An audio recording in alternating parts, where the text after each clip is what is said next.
ko para sa inyo. Planong pagpalain kayo at hindi saktan.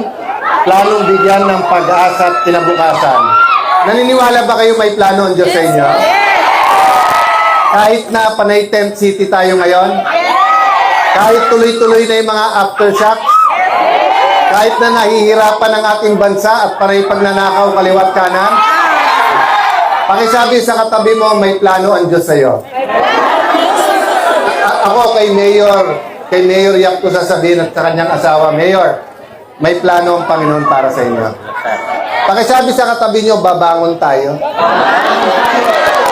Alam nyo po, nung mga panahon na nawawalan kami ng pag-asa sa Senado, dalawa po nagbigay ng pag-asa sa amin.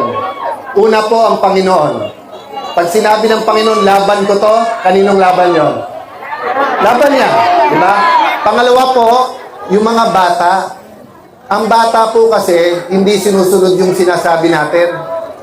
Ang bata, sinusunod yung ginagawa natin. So, konti man po ang dala namin ngayon, konting grocery, konting bigas, tubig, at konting building material, gusto namin makita ng inyong mga anak na ganito man inabot nyo, babangon po kayo. No? At mas maganda pa.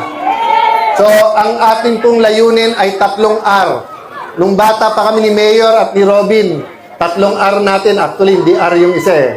Reading, writing, arithmetic. Di ba? Si Kong Carol, kasama ko sa Congress.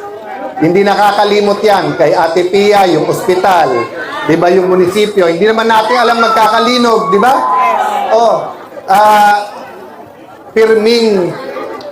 Pirming kastoryahan ko si Carol. Kinahanglan daw ng ospital. Kinahanglan daw ng barangay hall. Kinahanglan daw ng munisipyo. Pangutana ko sa kanya, maliit na bayan, bakit napakadaming pangangailangan? Hindi naman natin alam.